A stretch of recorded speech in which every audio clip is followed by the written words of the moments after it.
श्री सद्गुरु महाराज की जय। महर्षि में ही परमहंस जी महाराज द्वारा रचित गुरु ग्रंथ सत्संग योग का सहज पाठ हो रहे हैं। सत्संग योग का प्रथम भाग पद्म पुराण से। विद्वान पुरुष सतयुग में तप की प्रशंसा करते हैं और त्रेता में ज्ञान तथा उसके सहायक कर्म की।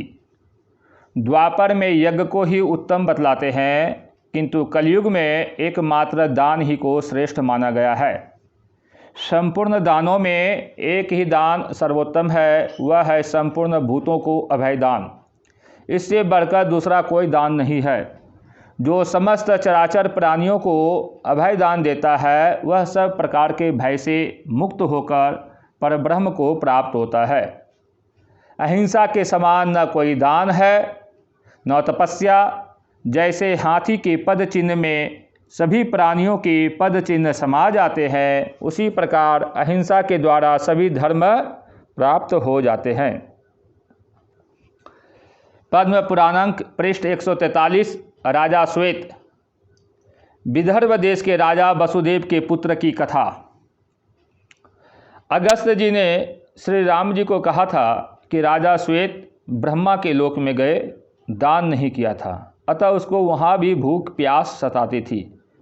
उसको निज मृत शरीर का मांस भोजन करने की आज्ञा ब्रह्मा ने दी।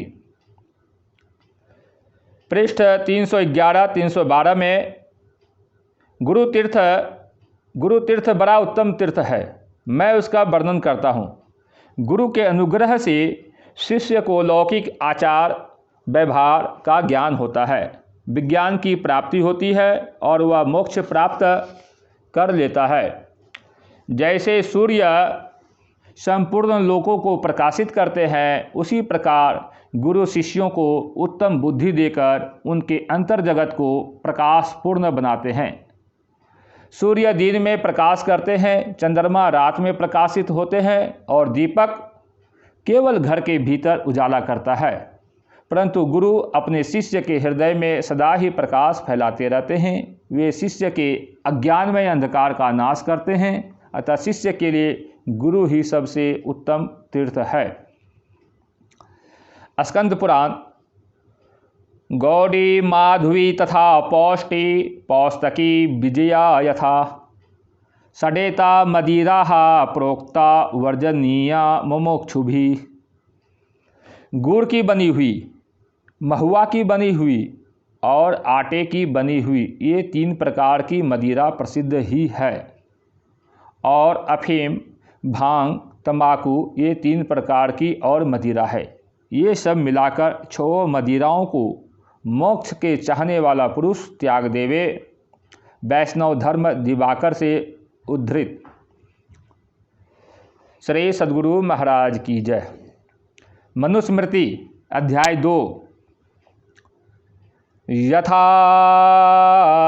खनन खनित्रेण नरो वार्यदि गच्छति तथा गुरुगतां विद्यां शुश्रूषुरदि गच्छति। जैसे कुदाली से खोदते खोदते मनुष्य जल पाता है, उसी प्रकार गुरु की सेवा शुश्रूषा करते करते शिष्य गुरु की संपूर्ण विद्या को पाता है। श्रद्धा युक्त हो, शुभ कहिए, जिसकी शक्ति देखी गई है, ऐसी गारूर आदि विद्या को शूद्र से भी ग्रहण कर ले और चंडाल से भी मोक्ष के उपाय तत्व ज्ञान को ग्रहण करे। अध्याय 4। एकाकी चिंतयेन नित्यं विविक्ते हितम आत्मनः एकाकी चिंतयानो हि परम श्रेयो अधिगच्छति। एकांत में अकेला अपनी आत्मा के हित का नित्य ही ध्यान करे, इसमें परम कल्याण होगा। अध्याय 5। ना कृत्वा प्राणिनाम हिंसा मांसम उत्पद्यते क्वचित् न च प्राणिवध स्वर्गस्थ मांसम विवर्जयेत। जीवों की हिंसा बिना मांस प्राप्त नहीं होता और जीवों की हिंसा स्वर्ग प्राप्ति में बाधक है, अतः मांस भक्षण कदापि नहीं करना चाहिए। अनुमंता विसीता निहंता क्रय विक्रयी संस्कर्ता चोपहर्ता चोखादकस्येति घातकः। पहला, पशुवध करने की आज्ञा प्रदान करने वाला। दूसरा, शस्त्र से मांस काटने वाला। तीसरा, मारने वाला। चौथा, बेचने वाला। पांचवा, मोल लेने वाला। छठा, मांस को पकाने वाला। सातवां, परोसने के लिए लाने वाला। आठवां, खाने वाला। ये आठों घातक हिंसा करने वाले ही कहलाते हैं।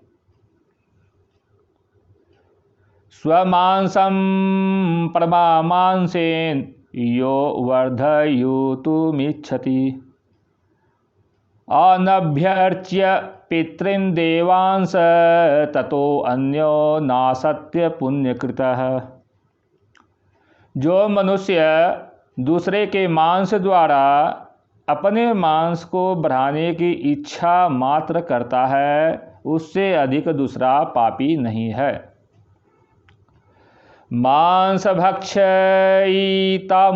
यस्य मांसमिहादम्यहम् एतन्मांसस्य मांसत्वं प्रवदन्ति मनीषिणः।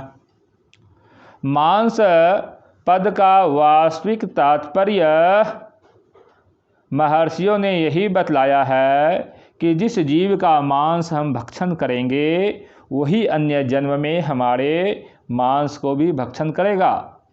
इतदर्थ मांस भक्षण नहीं ही करे, यही सर्वोत्तम है। न मांस भक्षणे दोषो न मद्ये न च मैथुने प्रवृत्तिरेषा भूतानां निवृत्तिस्तु महाफला। मांस भक्षण करने, मद्य शराब आदि पीने तथा मैथुन करने में प्रायः जीवों की प्रवृत्ति है और अज्ञानवश इसमें दोष नहीं मानते हैं, परंतु इन सब का परित्याग महाफल देने वाला है। अध्याय 12। वेदाभ्यासस्तपो ज्ञानम इंद्रियाणां च संयमः अहिंसा गुरुसेवा च निःश्रेयस्करं परम। वेद पाठ, तप, ज्ञान, इंद्रिय निग्रह, अहिंसा, किसी जीव को न मारना, गुरु की सेवा, शुश्रूषा करना, ये सब कर्म बड़े कल्याणकारी है। सर्वेषामपि चेतेषां शुभानामिह कर्मणाम् किंचिच्च श्रेयस्करतरं कर्मोक्तं पुरुषं प्रति। इन सब शुभ कर्मों में से प्रत्येक कर्म मनुष्य के मोक्ष के हेतु अत्यंत कल्याण करने वाले हैं। सर्वेषामपि चैतेषामात्मा ज्ञानं परम स्मृतम् तदध्यग्रयं सर्वविद्यानां प्राप्यते ह्यमृत ततः। इन सब कर्मों में आत्मज्ञान श्रेष्ठ समझना चाहिए, क्योंकि यह सबसे उत्तम विद्या है, अविद्या का नाश करती है और जिससे अमृत अर्थात मुक्ति प्राप्त होती है। इह चामुत्र वा काम्यं प्रवृत्तं कर्म कीर्त्यर्थे निष्कामं ज्ञानपूर्वं तु निवृत्तम् उपदिश्यते। इस लोक और परलोक में मनोवांछित फल प्राप्त करने के अभिप्राय से जो कर्म है वह प्रवृत्ति कहलाता है और निष्काम भाव से ज्ञानपूर्वक जो कर्म है वह निवृत्ति कहलाता है। प्रवृत्तं कर्म संसेव्य देवानामेति साम्यताम निवृत्तं सेवमानस्तु भूतान्यतेति पंचवे। प्रवृत्ति कर्म करने से देवताओं के समान होता है और निवृत्ति कर्म करने से पृथ्वी आदि पंचभूतों को विजय करता है, अर्थात पंचभूतों से जन्म होता है, उनको विजय करने से फिर जन्म नहीं होता है। श्री सतगुरु महाराज की जय। सत्संग योग प्रथम भाग समाप्त। श्री सतगुरु महाराज की जय।